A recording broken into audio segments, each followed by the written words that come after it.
Have ghosts will travel. All the tellings of this tale start the same way. Jackie Hernandez was splitting up with her husband. She left him only with her 2-year-old son, but also with her 0-month-old baby that she was carrying inside her body, which she was pregnant. She left the baby. No, she left with them. And take this with you. Yeah. She leaves him and moves into a small bungalow near the corner of 11th Street and Grand Avenue, a gray bungalow at 593 West 11th Street in San Pedro. And at first, the strange happenings were here and there, and they were small things that could be written off. Sometimes she'd hear strange knockings all hours of the night. Sometimes objects would be in completely different places than where she left them. Some nights she'd hear a voice or a mumbling coming from the attic. Then It's her husband who wouldn't leave. Yeah. Just let me back in. It's strange. I don't know what I hear up there. She's ignoring him. I didn't do anything wrong. Then small escalations in that. The cat would be playing with shadows, or the bed would collapse for no reason. No worn screws, no buddy on the bed. The bed was just collapsed. No buddy on the bed. No body on the bed. No body on the bed. Then huge escalations. Once there was a friend over, and they noticed that there was a red sticky liquid seeping from the walls, from the woodwork of the walls. Jackie and her friend another evening. Do you store jelly in the attic? You know, maybe. Maybe once. Maybe once. Oh, the kids were looking for jelly, and I forgot where I put it. I think I put it in the interior walls. Insulated. I think I put it in the insulation. Open. Open upside down, and it's just taken forever. One night, her and her friend were sitting at the dinner table, and they saw pencils shoot out across the room. Not directed at anybody, but with the force to pop an eye. Strong. Eye-poppingly strong. Eye-poppingly strong. All of this is weird, but somehow she had convinced herself that these were hallucinations of an exhausted brain of a pregnant woman. She was just writing it off. It's all just stress. Women are crazy. Said a woman. She's frantic. She's hysterical. She's hysterical. Calm down. Yellow Smile wallpaper. Her hope was that once her daughter was born, the odd stuff would stop happening in the bungalow on 11th Street, and it would just all come to an end. Then April of 1989. What if the baby's the culprit? Go on. Jackie gave birth to her daughter, and it was a monster. No. What did you do to its eyes? So April 1989, baby's born, and how joyous Shirley's paranormal activity will cease now. Nope, it only got worse. The form the new awful took was in nightmares. Really horrible, really specific nightmares that Jackie was having. In these dreams, she'd see a young man dressed in like 40s attires being clubbed to death, dragged out to the harbor, and drowned, his head being held underwater until he was dead. Then she'd wake up right when the person died. Sometimes she'd watch it unfold. Sometimes she would experience it as the young man being clubbed to death. Each time she had this dream, it sucked, obviously. And this was a recurring nightmare she had for months. One night, she wakes up in the middle of the night from the nightmare, and she's panicking, she's sweaty, and she gets up to go to the bathroom, and she's walking down the hallway, and she sees an old man sitting on the bottom bunk of her kid's bunk bed, glaring at her angrily, and before she can react, he's gone. Is it Jack Warner? It's actually Jack Warner. He's like, I want you to watch My Man Godfrey. Yeah, you all should be watching movies. Poof. The kids would like it more if you took it to the movies. Just popcorn on the floor. What's that? I smell butter. And the real question about this ghost is he going to help pay rent? She saw this apparition one more time. Is he single? Is he single? I'm looking. She saw this apparition one more time as she passed the kitchen, catching him sitting at the dinner table, disappearing before she can react to it. She said this time he was wearing overalls and looked dead. So it's actually like she's wondering if it's a different apparition. Another time she went up to investigate noises in the attic, and she saw a disembodied head floating up there. Don't mind me. No bodies here. That's a joke from Young Frankenstein. I got no head. So now it has escalated to the point where she can no longer stay silent on the matter and no longer brush it off as stress or hallucinations. Maybe she was pregnant again. Was she on her period? You should probably pee on a little thing. She's now telling everyone that she must have wanted chocolate. She's now telling everyone she can about the strange happenings in this house, and luckily for her, some neighbors could believe her story because they're seeing her. First of all, they're seeing her completely worn out, looking like a woman who's living in a haunted house, which she is. But another reason that they believe her is because one neighbor saw the apparition of the old man standing in the middle of the street glaring at her and then vanishing suddenly. So this is something that's spilling onto the streets. I don't know if this was a neighbor. This is hysteria. A bunch of desperate housewives going nuts. You know how you can get on the same cycle as another lady? If one lady sees a ghost, they're synchronizing their crazy hauntings. Hallucination. Yeah. Men are great. Men are so cool about everything and not mean. The neighbor who saw the ghost, I don't know if this is the one or it was another one, but one of Jackie's neighbors took it upon themselves to call in an expert on the matter since Jackie was so afraid of being laughed at. It required another person to be I'll call someone to laugh at you. Don't worry, I'll take care of it. Ha ha ha. The expert who was called was paranormal investigator Dr. Barry Taff. Taff is known famously for his work on the Doris Bither case, which took place on the Braddock Drive in Culver City City, this was going to inspire The Entity, the movie and the book. Because you've always been talking about that Entity House, and I've always been trying to find more on Doris Bither. Okay. I didn't know we were talking about the same thing. I guess I didn't know that you were talking about Doris Bither. That's the same thing. Okay. He was working on that previously. And first thing I thought was, just like Detective Carlo was working on Hillside Strangler and then he did The Night Stalker, it's the same thing with Barry Taff, where he picked up one great alley story and They're then one and the immediately. same. They're all Clemente Clem.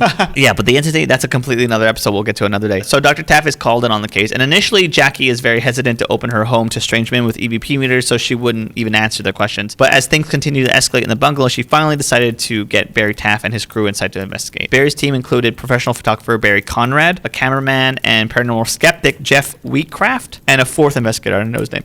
Jack Warner. Jack Warner. They all go in August of 1989. This crew entered the haunted house on 11th Street. This was the 80s? Yeah, 89. I was 5. You were 1. I was 1, yeah. Yeah. Don't tell people how young I am. Your mom probably saw a lot of ghosts when she was pregnant. And then I came and then you came and in. vanquished them because I'm a Catholic savior.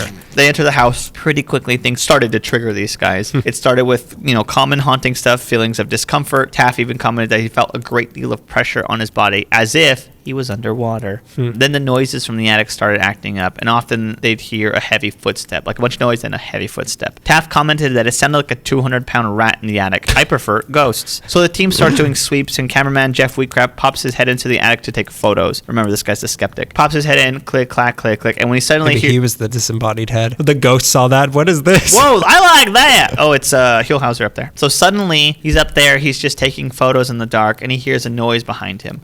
Now Wheatcraft knows he's alone in the attic, so he's smart enough not to turn around expecting anyone to be there. So he swings his camera around and hits the shutter. Oh no! Smart move, right? You're about to show me a picture of this, aren't you? Except right when the flash went off, the camera was pulled from his hands and thrown against the wall. The lens was separated, and it landed a few feet from the camera body. Camera body landed in a weird storage crate.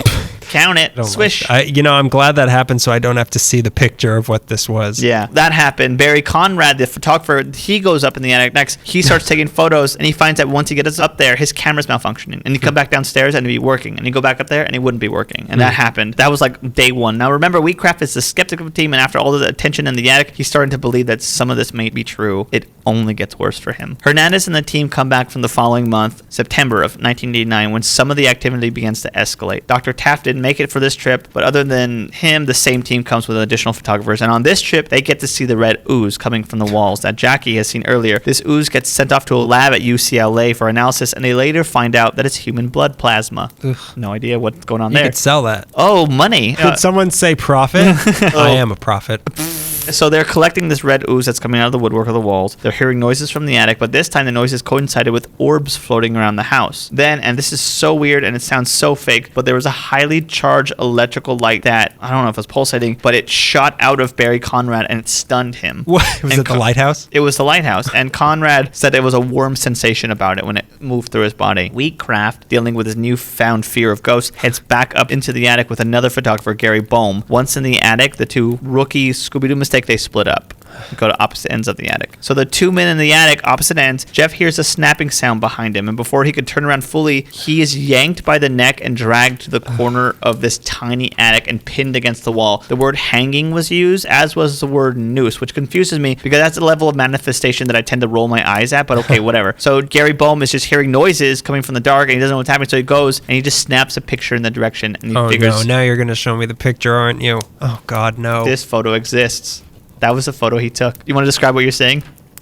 It looks like a guy riding a beam in an attic and trying to, do a funny dance move. It's kind of like Lester Bangs is pretending that he's hanging from a wall. It's a guy with his neck, it looks like pinned against a slat in the beams. Because it's kind of like a slanted attic roof, and his head is smushed against it. Yeah, like at an angle. This is weird. That photo is this. You're looking at it right now, and it shows a pin to the corner of the attic ceiling. So hanging from a noose might very well have occurred. When Gary freed Jeff off the rope, he had a circular burns around his neck, showing the strength used to pull and hold Wheatcraft. The rope itself was twisted around a protruding nail, so some activity occurred. It wasn't like a rope being held by nothing, tied around something. It was like a hanging machine. The thing about that is that there are several photos of this from different angles, so I don't know if this was staged or did Gary just take a bunch of photos before releasing Jeff. Both are plausible. Yeah. A little bit more. The lighting was a little off. I know that you're in severe danger, but I gotta get more photos of this. My thumb was in the shot. Something that is certain, though, is that Jeff Wheatcraft never stepped foot in that house again. Fair. You're welcome back. You don't live here. So not long after this event, Jackie Hernandez went over to Barry Conrad's to drop something off. Conrad met her, grabbed whatever the thing was, and went back inside. But now, something's going on inside his home. After that day, Conrad reported that chairs would move around his room and would eventually end up in the middle of the room. Flashlights would turn on and off by themselves, or they'd be found in completely different rooms than the ones they were left in. One time, a flashlight was found standing with the light facing up, bounced upright in the middle of the room. And another time, he found bullets next to a lit stove with the burner on high, close enough to have exploded most bullet-like if they had not been seen sooner. Bullets explode? That's how guns work. It gets hot and then they shoot, don't they? I don't know. Well, I don't know if they shoot, but I know they pop, at least. They probably don't have the pressure of a gun, but they know they... I don't know. Do they? I was they have thinking... gunpowder in them, and if it get hot... Do they? Do they have gun... How Don't does a they? bullet work? Bullets have gunpowder. This is why we should have joined the NRA. I'm pretty sure bullets have gunpowder in them. Because all I'm thinking about is like loading a musket. But something would have happened to the bullet. Yeah. It would have gotten warm. You could eat it. It would have turned into a s'more. So Jackie Hernandez, though, a brief encounter they had spread ghosts to Barry Conrad. So you might be asking yourself, why doesn't Jackie just move out of the house? Well, she answered a few months after when she moved out of the house. I'll tell you why, because I am. She went all the way to the farming community of Weldon, California, in the Kern River Valley near Lake Isabella. She moved back in with her ex-husband in an attempt to patch things up, and a return to normal for Miss Hernandez for a few months. Oh, no. The rekindling didn't take, and her husband moved out of the trailer they're living in, and now it's Jackie and the two kids alone in a rural, remote part of the state with little to no contact with the family. She made some friends in the trailer area, but that's when she started hearing the knocking again. And after the knocking came other strange sounds. And one day when her... Who's there?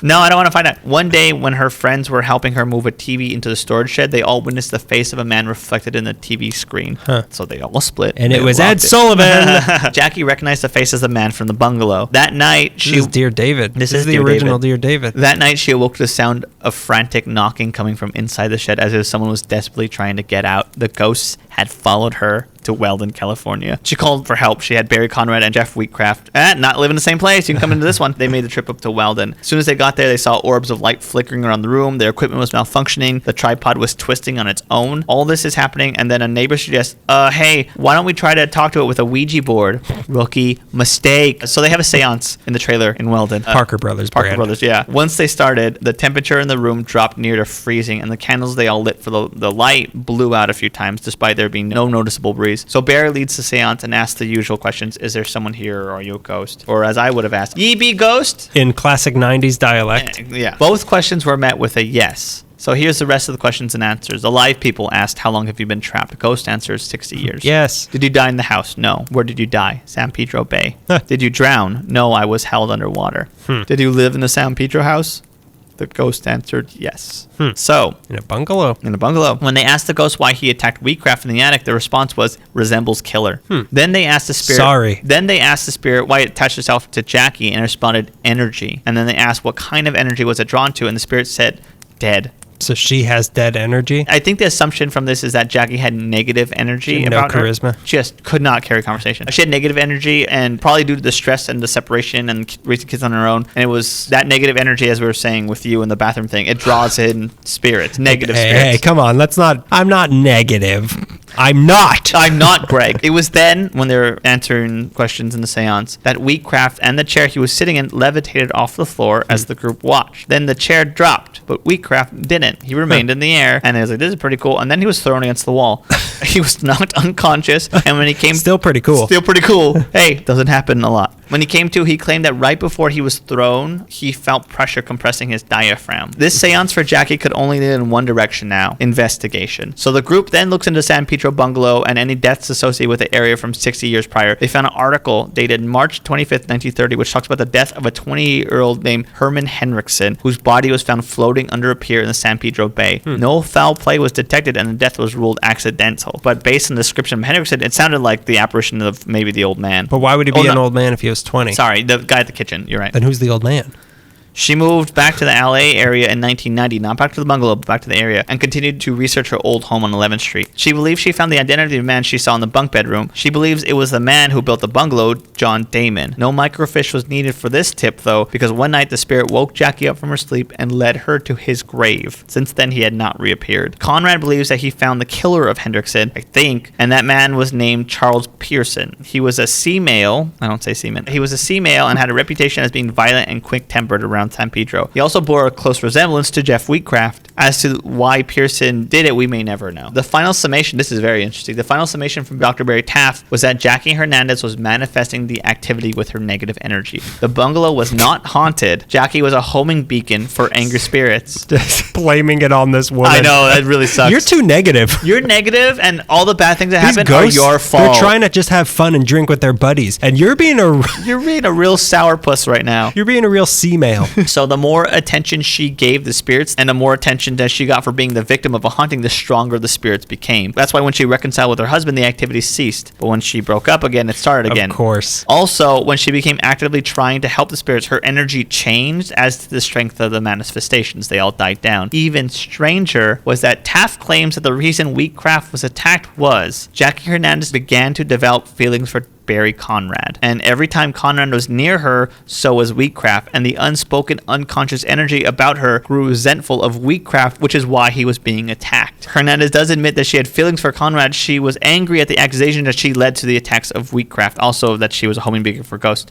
So in the end, it's unclear whether this is psychokinetic energy or a haunted house. The spirits were very specific about their deaths, which is a weird thing for it being psychokinetic. But another thing that can't be explained by her manifestations or whatever is the red ooze. Human blood plasma coming from the walls is not because you are upset or stressed. That's different. That's a manifestation of something. The house still stands to this day, and it's a private residence, and for a long time the residents would not stay for very long, but there's been no indications of paranormal activity since then. So they're saying either she was some sort of psychic whatever, or she was manipulating. Hold this for me.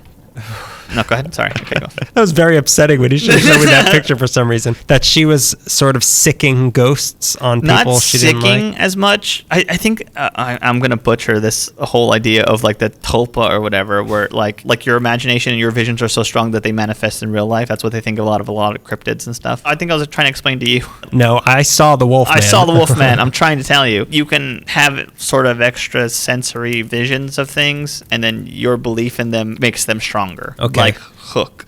like eating when you're in Hook. They think it's something Put like it in that. terms Rufio could understand. So basically the energy about her, and that she believed that all this stuff was probably leading to ghost stuff, and the more she believed that she was hearing sounds, they actually became real to the point where other people could hear it. And she saw a man, and then she believed it so much that other people in the street started seeing spooky old men. But then it's so specific to deaths that I don't know, like, what, is there just a ghost there and she draws them out? I mean, you're asking questions that have no answers. Well, that's the bungalow on 11th Street in San Pedro. Well, that's the bungalows. That's the bungalows for you.